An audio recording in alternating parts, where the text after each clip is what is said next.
Thank you all.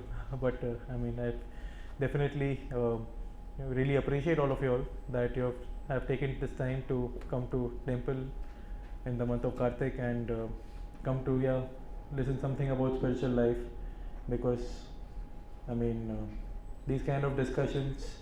Uh, I mean, many a times you don't get a platform for these kind of discussions, although a lot of people have things in their mind that some things that some questions or some queries, and sometimes otherwise I mean people are simply living their life in an ignorant way. So despite all the limitations of this old atmosphere we have, I mean I'm very grateful that I'm very appreciative for that matter of all of you all who've assembled over here to hear something about this Krishna consciousness. I mean it's about spiritual life in general, and overall like topic says that festivals in the month of Kartik. So for those who don't know, the month of Kartik began in the month of on the 9th of October. Actually 9th of October was Sharad Purnima, which was the last day of the previous day. So technically it's starting on the 10th of October, but Sharad Purnima day is also so special that we count it as the beginning of Kartik that way. And as per the Vedic calendar, uh, the month of Kartik is one of the 12 months, and it's also called Damodar month, and it is the most favorite month of Lord Shri Krishna, the month of Kartik. And we see that overall the whole Krishna conscious process, the whole process which is recommended by the founder of ISKCON, A.C. Bhaktivedanta Swami Srila Prabhupada, and his followers, in line with the teachings of Lord Sri Chaitanya Mahaprabhu. So the whole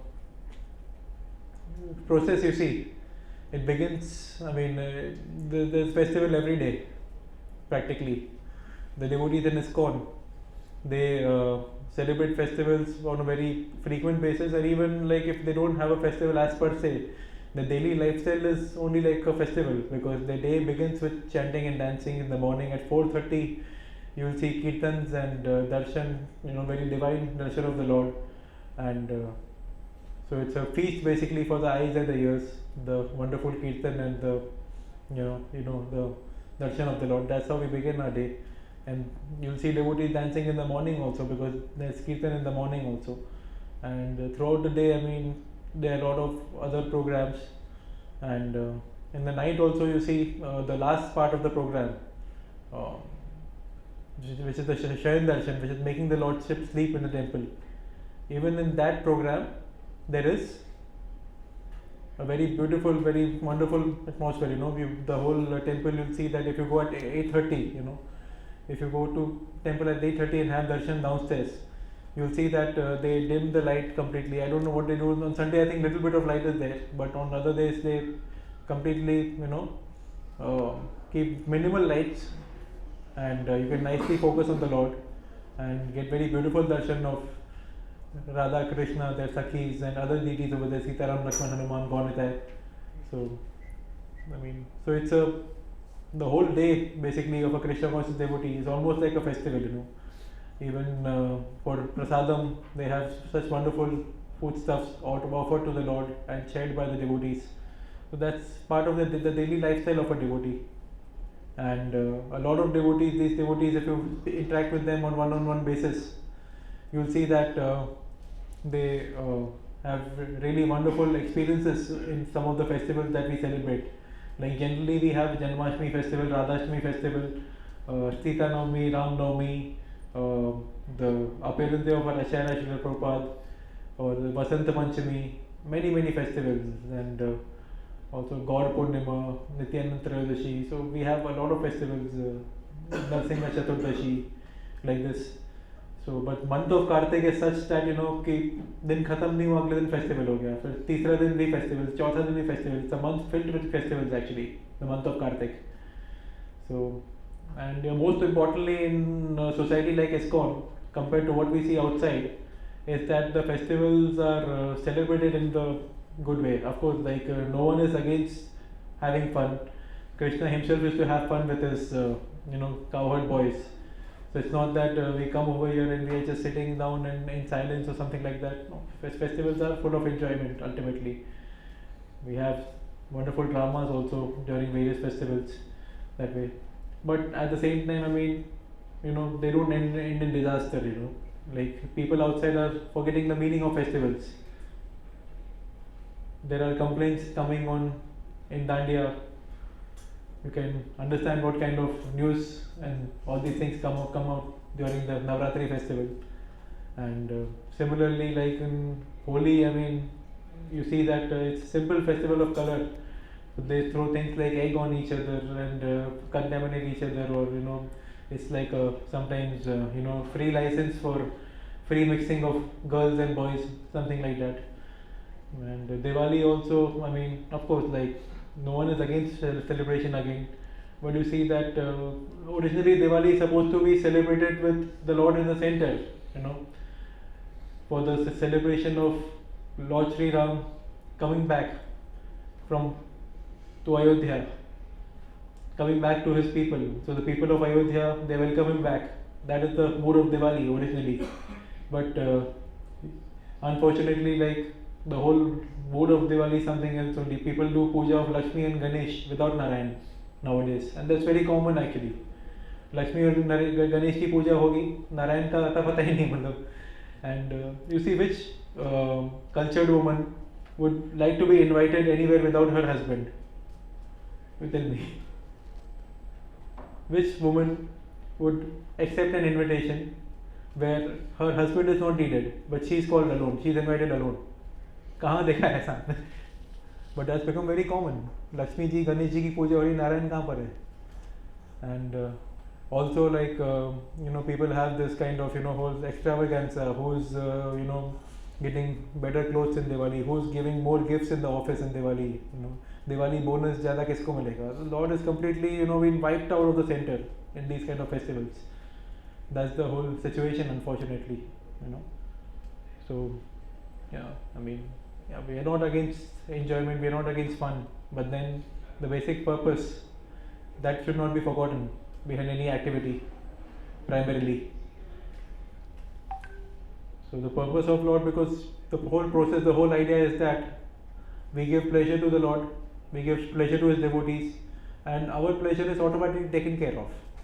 That is the process we follow over here. We are all part and parcel of Lord. Lord himself is Rasraj. Rasraj means the king of different kinds of rasas. Okay. So why will Lord Rasraj have problem with his devotees having any kind of enjoyment? That is the whole point, So विधि विधान से हम लोग festivals मनाते हैं, devotees की guidance में हम लोग festival मनाते हैं.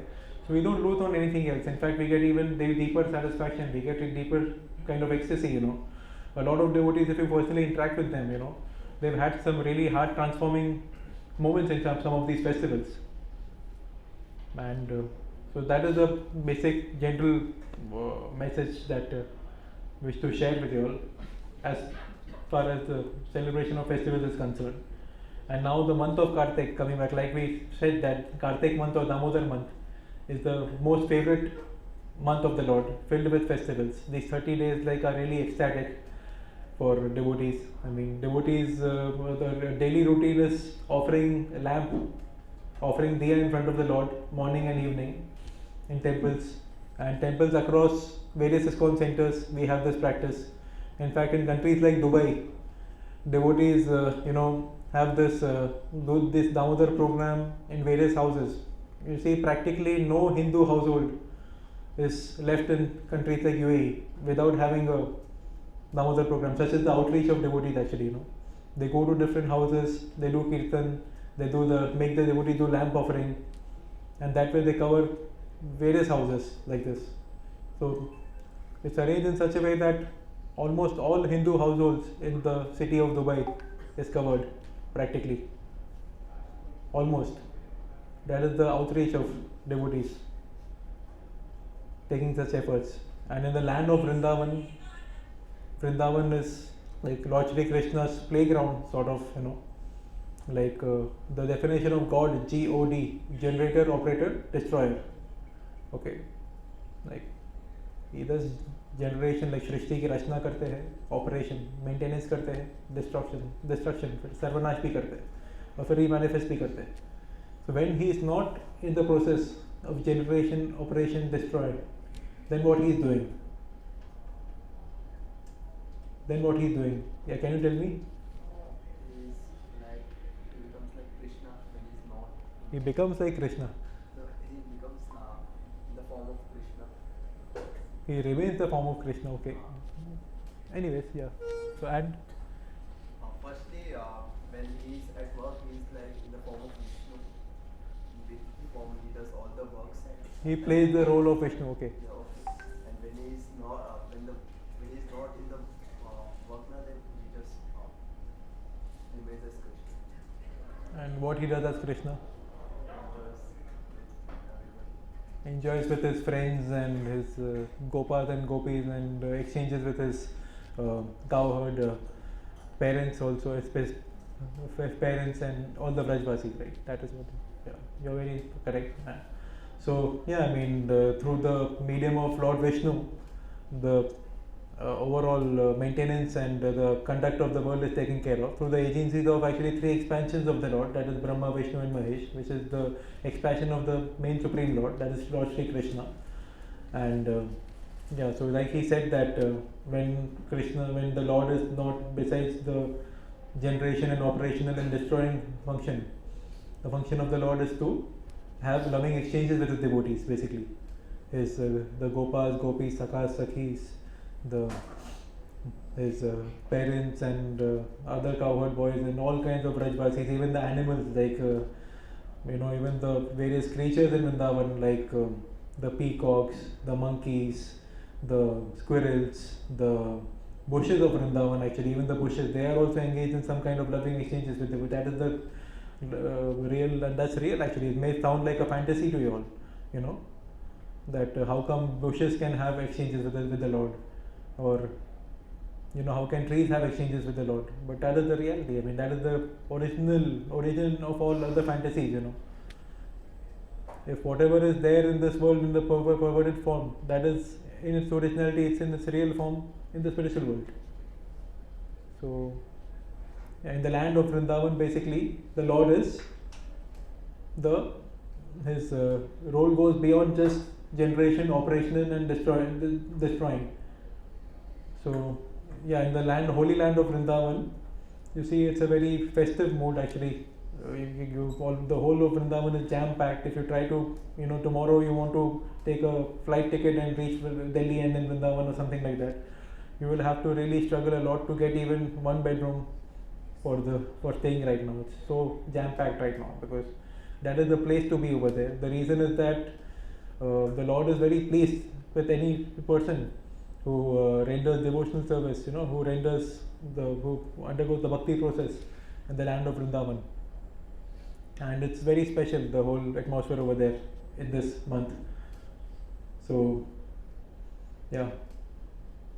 So coming back, so this Kartik festival especially, like in the Kartik month there are a lot of festivals like you mentioned. The first day it's the Sharad Purnima night, the Sharad Purnima day. So it's a full moon day basically, and it's the day before the first day of Kartik. But since we began the celebrations from that day itself basically.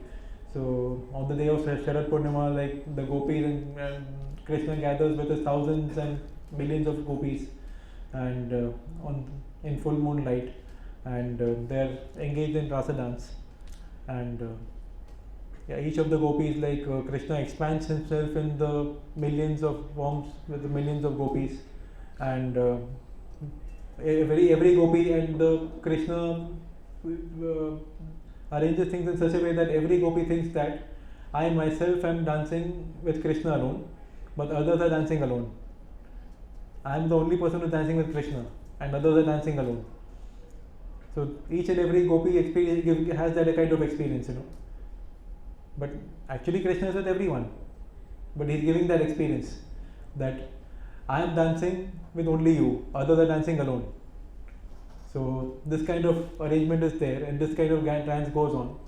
So in the whole process, what happens is that some kind of exclusivity kind of mood, that I am something greater than the others. That kind of mood enters in the heart of the gopis. So when Krishna sees that, right in the middle of this dance, Krishna vanishes. Now a lot of people, like, they blame Krishna कि ये खुद करे तो रास लीला, हम करे तो character ढीला, हाँ correct, these kind of things. अब किसी का कैरेक्टर ढीला होगा तो ऐसा मौका कौन छोड़ेगा, मतलब बात बताइए. It's an exchange between divine bodies. Okay, it's not exchange between any ordinary materialistic person. The gopis also got the form of gopis because, they did tapasya for it. They wanted the personal associate. They wanted Lord as their lover, and they were tapasvis in their previous lives. And it's not ordinary actually. They are also having spiritualized body. He is also having spiritualized body. When the spiritualized body is there, then there cannot be any kind of perverted exchanges between spiritualized body. That is their only material body, basically. Okay. If someone asks, just Okay. the same statement, so how could we give explanation in a simple form where they get satisfied that Krishna, when doing a ras with gopis, not like in a perverted way? How can we give in a simple expression? See, first of all, you have to say that there are various things actually, and there is also a thing that Hare Krishna. There has to be receptivity also of that person. If someone is very adamant and he does not want to hear, then we cannot help in that say. If anyone is coming with you with open mind, okay, then only that conversation can happen. If anyone is hell bent कि नहीं मैं कृष्ण में मान नहीं सकता, ये कैसा हो सकता है वगैरह, then no. But you can say, or logically, if you want to defeat or if you want to convince him, then there are a few things. First of all, is that at that time the age of Krishna was like few years old. So even if like they are thinking that there is, if you think that okay, you don't think that Krishna's body is spiritual, हम लोग जैसा material body है, so how can there be any kind of procreation or hormonal feelings between girl and boy of few years old? That way, that is the first logic you can say. Secondly is that like अभी हम लोग ने बात किया कि मतलब in the middle of this thing, millions of gopis dancing with Krishna suddenly disappears. So if Krishna was really that kind of person, मतलब एकदम जो बोलते हैं कि मतलब भगवान जो है खुद माया में है और हम लोग को like they say a lot of our brahmacharis, they taunt the brahmacharis, खुद तो भगवान जो है गोपियों के रास रचाते और आपको ब्रह्मचारी बनाती. These kind of things they tell to our devotees, मतलब. So I can say that. Which kind of, if Krishna, you say that Krishna is such a crooked person, then why will he disappear in the middle of such kind of exchanges? जैसे वो बाहर की भाषाएं बोलते हैं सबको मतलब का मूड बना के रखा है करके, sorry for my language but I hope you understand. सबका मूड बना के रखा था भगवान ने, मतलब उस तरह से करे तो फिर भी मतलब जो है,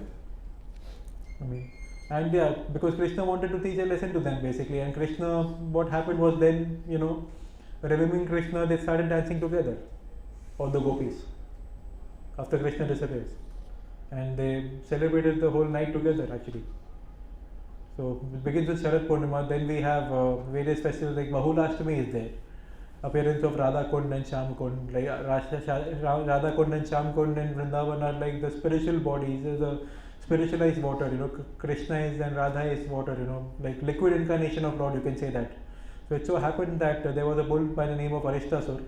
So he had come and he was giving a lot of troubles to the Vrajvasis, and he had come he was sent by Kams to basically kill Krishna, and Krishna killed him. It was not very difficult for Krishna, although a few-year-old boy, but since he's Supreme Lord, without any effort, without any endeavor, he was able to kill that Arishtasur bull. And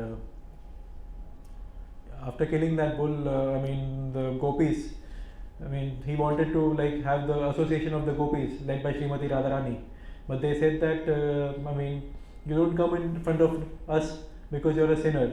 You killed bull, you killed a bull. That's the gravest of offense, killing of bull, killing of cows. So he said first you have to get purified. So Krishna put he stamped, he just stamped with his foot, and all the rivers personified, Ganga, Jamna, Saraswati, and Godavari, various different Kanchenjunga, this way, Gomati, they all appeared, and in the impression that was created by the stamping of Krishna, they put no first like here Krishna got purified by drinking or bathing from their water, and then the water actually gathered in that depression, and yeah, so then what happened was that okay, he's purified now. फिर कृष्णा मजे लेने लगे, वो बोले कि मैं तो purify हो गया, लेकिन आपने मेरे पे ऐसे इल्ज़ाम लगाया, you doubted me, now I will not this thing, even you all have to this thing get purified. He told the gopis and Radharani. So what they did was, I mean, to get that water, there is Mansi Ganga, and Mansi Ganga is situated around 5 to 10 kilometers in the away from Radha Kund, where today Radha Kund and Sham Kund stands. Actually, yeah, the kunda which got filled by the water put by Krishna, by the water that was filled, that is called Sham Kund, basically. And so the gopis, they formed a chain up till Mansi Ganga, which is like current day 10 kilometers from Radha Kund. And from there they used to make a chain and transfer the water, so many gopis at such a distance. They used to take water from Mansi Ganga and transfer to and get that water basically for the gopis to get purified like this. And that way they kept trying and trying and trying, pleased by their endeavor, of the gopis. The rivers again appeared, and in the nearby depression, the water gathered, and that came to be known as Radha Kund. And it said that this water, because this exchange was so loving, there was definitely a little bit of play in this, but it's so much deeply filled with the love of Radha and Krishna that and then of course they bathed also in that water, Lord Shri Krishna and Radharani and all the gopis themselves. So it's the most it's said to be spiritually most potent place, because that place is filled with the love of Krishna, basically. So it's charged with the love of Krishna, basically. Radha Kund and Sham Kund. Okay.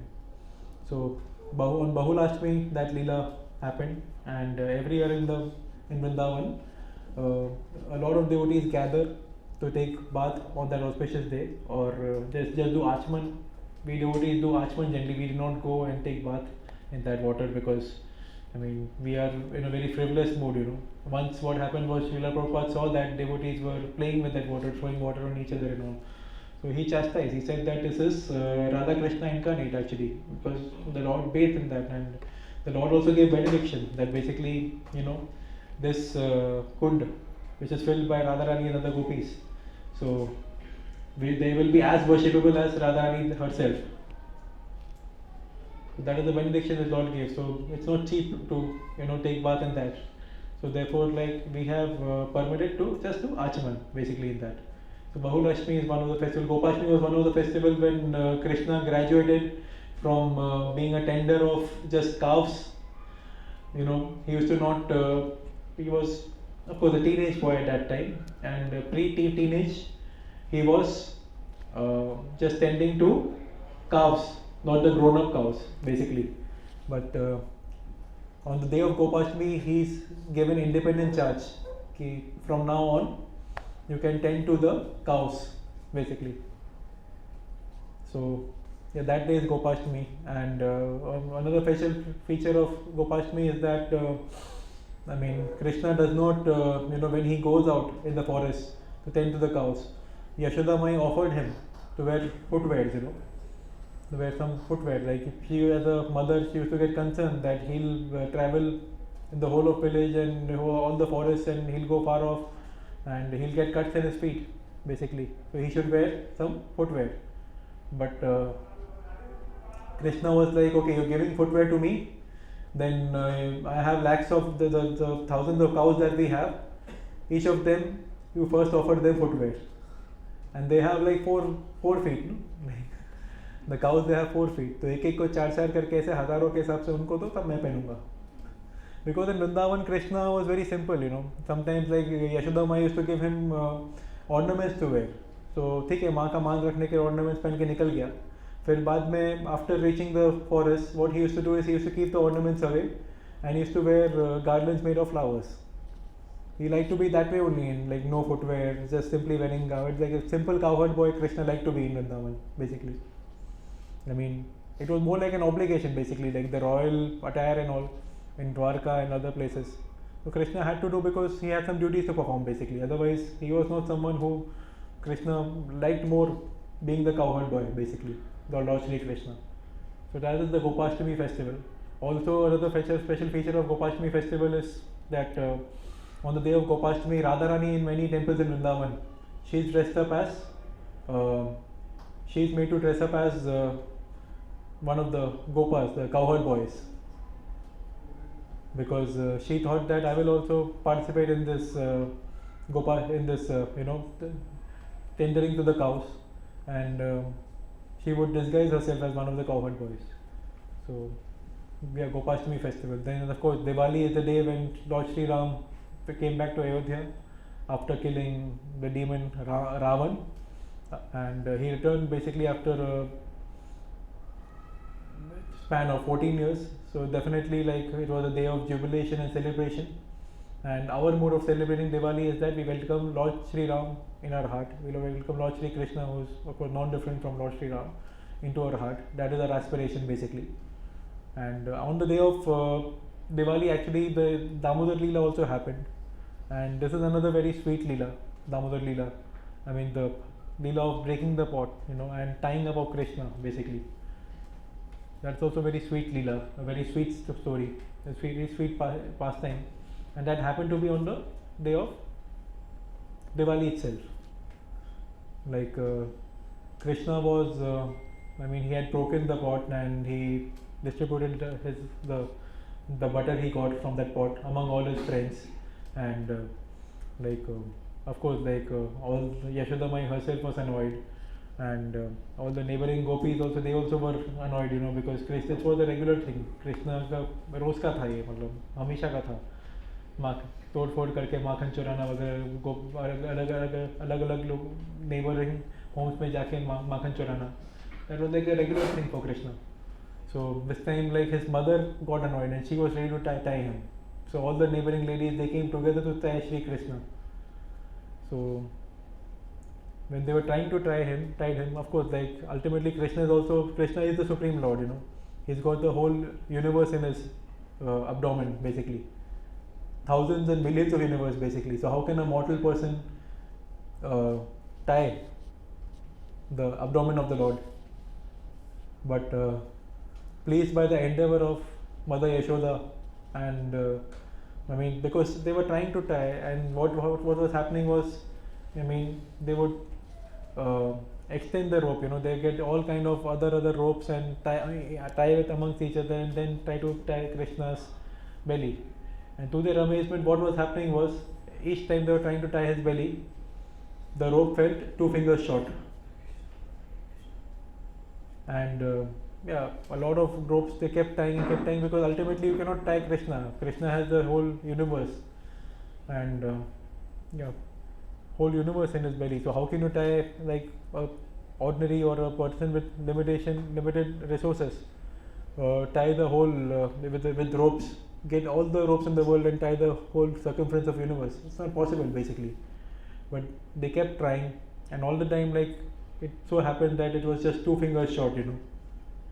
And ultimately, the Lord agreed to the wishes of her mother and the other ladies in the neighborhood that he should be tied.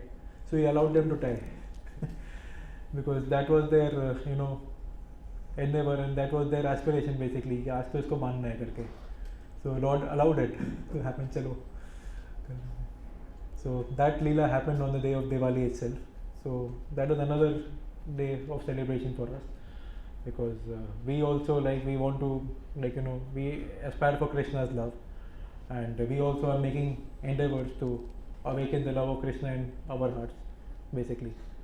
So we also, aspire that Krishna someday gets conquered by our endeavors, or someday gets, allows us to, be defeated by our loves for him.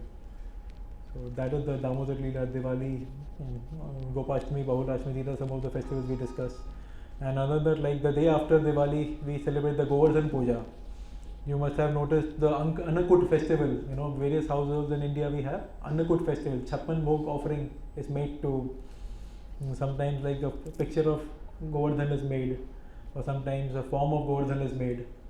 That way, in various households actually, that Annakut festival is celebrated. And of course in our temples also it's celebrated in a very grand way. Like, in fact, a lot of our devotees, they get amazed कि कभी एक time पे इतना खाना कभी देखा नहीं हमने, इतने sweets कभी देखा नहीं, because mountains and mountains of laddus and mountains of different sweets like barfis and bundi and even other items, they are offered to the Lord basically on this day. And there is this is one of the last leelas I'll be discussing before concluding actually, the Govardhan Leela. Like a lot of you all know that, this Krishna lifted the Govardhan hill with this small finger of his, and held it for 7 days and 7 nights. So there's a background to this also. Basically they had the whole, and one of the, of course, like Krishna was known to be like a very revolutionary incarnation. He was always with his actions create revolution. जो पुरानी परंपराएं चल रही है, जो पुराने belief systems चल रहे हैं, so throughout Krishna's life, throughout Krishna's activities, his whole Krishna's purpose was to reform them. So basically it begins with the reformation, the whole Govardhan Leela program. And it so happens that every year, they would offer foodstuffs to Lord Indra. And Lord Indra also thinks that Lord Indra is the Lord of Rain, basically, the demigod in charge of rains. Like in Vedic culture, for all the behind of every energy, be it rains, be it moon, be it sun, there is an energy behind. There is a personality behind it, controlling it. So the controller of rains is Lord Indra. So Lord Indra, so the Vrajvasis had that mood basically, led by Nanda Maharaj, father of Krishna, that the rains are bestowed by Lord Indra. So therefore, at this point of year, we should offer him foodstuff so that we get sufficient rains, and that everything. A lot of things, our forest, our vegetation depends on that, and the food depends on that, and our well-being is dependent on that. Our rivers will be filled and everything. So he had that kind of idea that that Lord Indra should be offered. But then, like Krishna and Lord Indra also thought himself as कि अब मेरा हक है इसमें, क्या कि बराबर है, इनको तो देना ही चाहिए मुझे. But Krishna, seated in everyone's heart, he felt that there is a need to transform this. So basically, Lord Shri Krishna, he gave the logic that it's not Indra, but it's Govardhan who facilitates everything, and it's Govardhan who has to be worshipped basically. Because whatever happens is vegetation is happening on Govardhan, and it's Govardhan only who is supposed to be worshipped. That way he tries to convince all our cows also. They also take rest on Govardhan, and they also go and graze in Govardhan, and also like everything is growing on the hill, Govardhan hill, and it's giving us shade also. So that way, like, he shifted focus towards Govardhan, and so convinced by Krishna's words, they started performing worship of Govardhan, and to sanctify it, Krishna himself appeared in the Govardhan hill. He gave them his darshan on the Govardhan hill like this.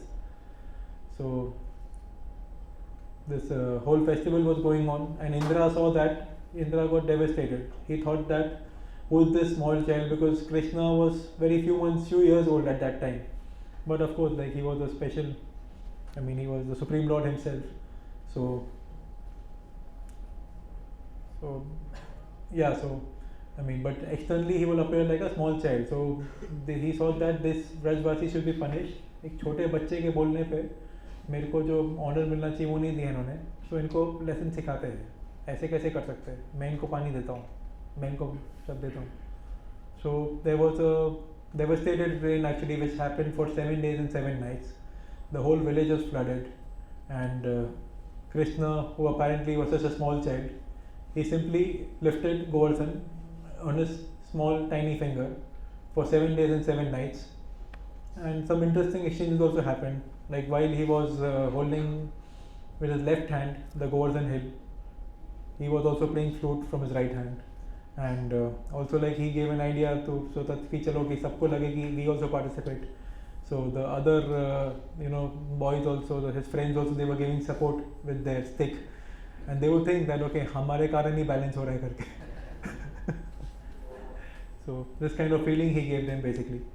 And eventually जब 7 days तक देखा कि मतलब he was firm in catching that, and I mean he kept on raining, but I mean there was nothing happening. I mean to the Vrajvasis, they were nicely protected. So Indra came back to his senses and realized that he is my supreme lord. He is the person from whom I get this strength of facilitating rains. And he realized his mistake, and then he offered prayers to him and surrender basically later. So yeah, I mean both ways, like it's a very instructive Leela that we do not have to worship anyone separately as such. If we are worshipping Krishna, then automatically we are offering worship to all the other demigods also, because he is the source of all incarnations, Lord Shri, or of all demigods basically, in charge of various energies. Like Surya Dev is in charge of sun, or Indradev is in charge of the rains, and Vayu Dev is in charge of the wind, like this. Varun Dev is in charge of water. So Krishna is source of all incarnations. So if you worship Krishna, automatically you are offering your worship to the other demigods also, because they get their energy from them, and they are his part and parcel only.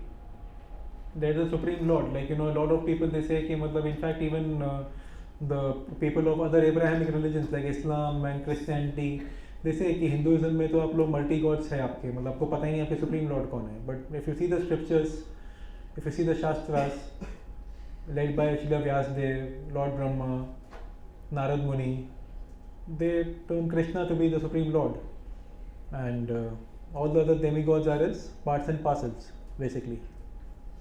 So it's not that we have multi gods. We have one supreme lord, and others are his parts and parcels. So Govardhan festival was a very enjoyable festival. I think few days back we had Govardhan festival, and I'm sure a lot of devotees, they had very wonderful experience attending this Govardhan festival.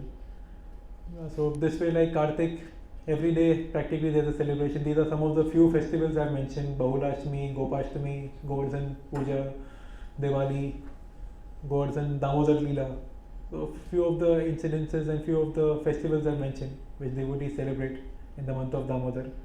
And otherwise also you see in our day-to-day devotional life, or in the life mentioned in Sanatana Dharma, we have festivals practically almost every day. And but the whole purpose is that it's centered as the Supreme Lord, and in pleasing the Supreme Lord, we ourselves are also satisfied. So this is the whole mood of festivals we have in Krishna consciousness. And I would like to request that after this seminar, I think you'll be having prasad, and I think they'll facilitate you all to go down and offer lamps. Even if they don't, I mean, you also go down and offer lamp to the Lord downstairs in the temple. Alright, so thank you. Hare Krishna. Anyone is having any questions? Yes, Prabhu. What is the meaning of Kartik? What name is Kartik? Meaning of Kartik? Yes. Honestly speaking, I don't know the little meaning of Kartik. If there's any devotee around, like Khayagiri Prabhu or someone who can help with that.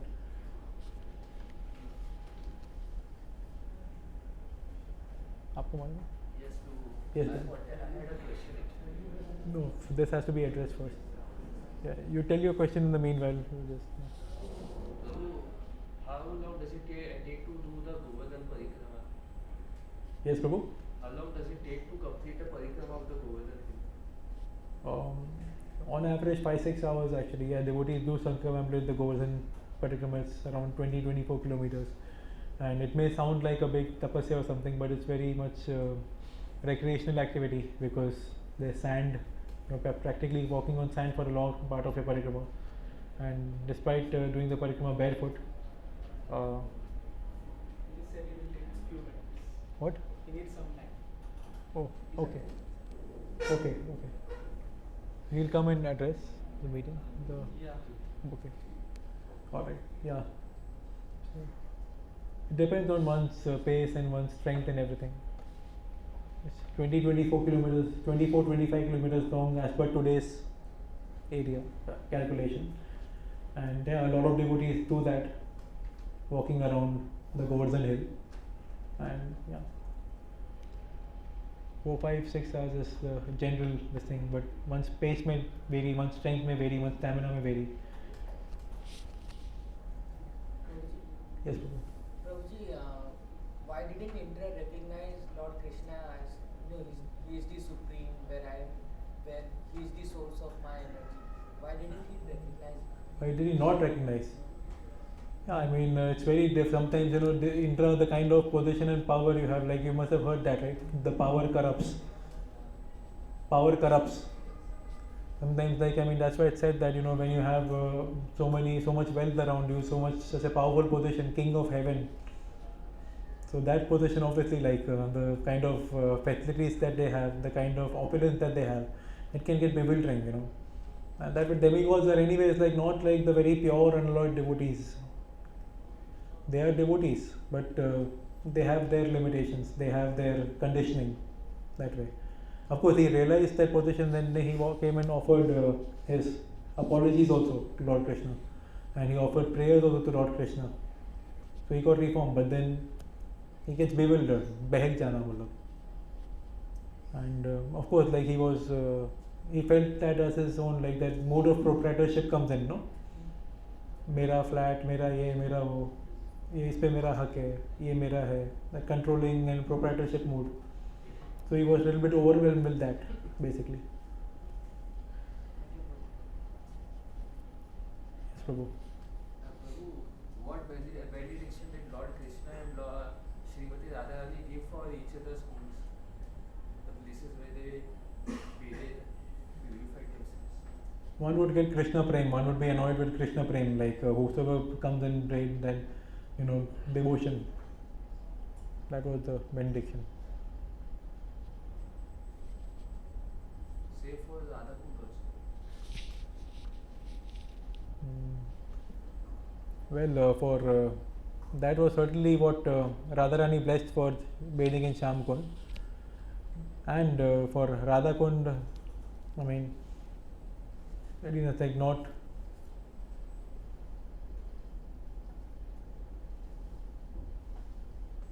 What happened? For Radhakund. Yeah, I heard that Lord Krishna gave the benediction that anybody who baths in Radhakund will also get devotional. Yeah, we'll get devotion, yeah. Devotion, yeah.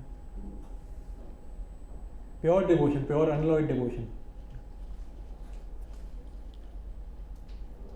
And that is like, if you see in the Bhagavad Gita, that is the highest aspiration basically, because the other processes, you may get some kind of siddhis and all, but with devotion, you actually conquer the Lord, heart of the Lord, basically you please the Lord wholeheartedly by devotion. So much so that the Lord himself becomes subservient to the devotee.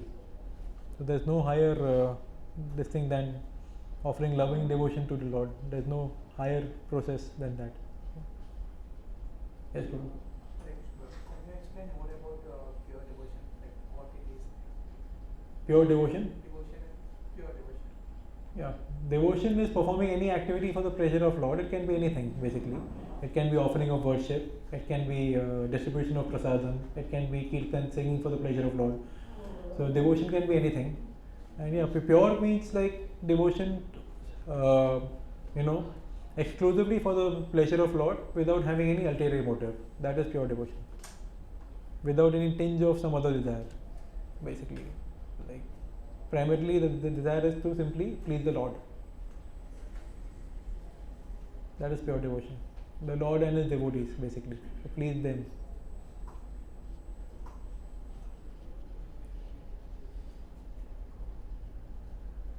Any more questions? I think there's still time, because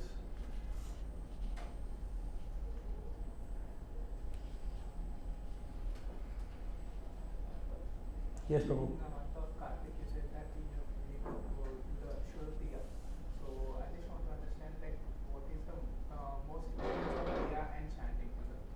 What is Significance of Diya, Shurtiya and chanting as well. chanting and Diya. Chanting means chanting Hare Krishna. Yes. Okay. So yeah, okay. So you've said two different questions actually, right? Chanting basically the prescribed process. The most subtlest of all energies is sound, and what makes us, scientifically it's proven that more than anything else, what really makes an impact on our consciousness more than anything else is sound, basically. So it's the transcendental sound vibration, like divine sound vibration, the Hare Krishna Mahamantra chanting, to awaken our dormant love for the Lord. That is the significance of chanting. Like when you keep chanting Hare Krishna, Krishna Krishna, Hare Hare, Hare Ram, Ram Ram, Hare Hare. When you keep chanting, so in due course of time, gradually the dormant love of Lord, that is the dormant love for Lord, that is there in every living entity, that gets awakened for that chanter. So that is the process of chanting. And lamp offering is basically, that lamp, when you show, then it's like when you show the lamp, you also focus on the deity, no? And it's like both things, both purposes are achieved. When you show lamp to the deities, you,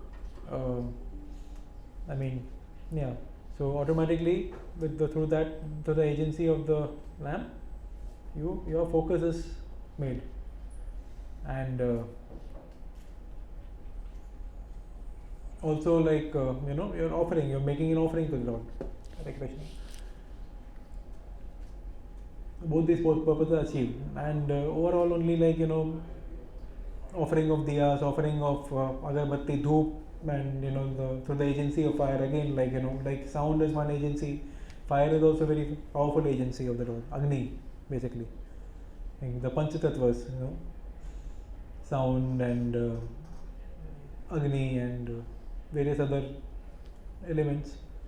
Generally, like these are considered to be most pure and most unadulterated, and to the purest Lord we offer what is the most pure, that way, from what resources we have.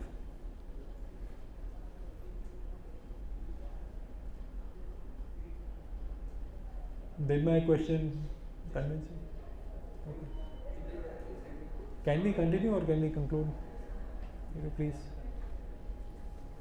No one has any questions, then we can. Okay. Online you can check if anyone has any questions. Sure. Can anyone help me because check online?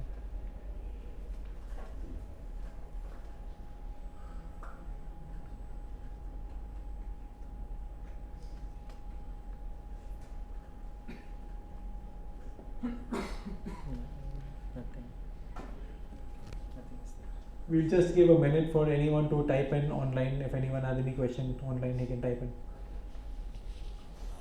Or raise your hands or something like that.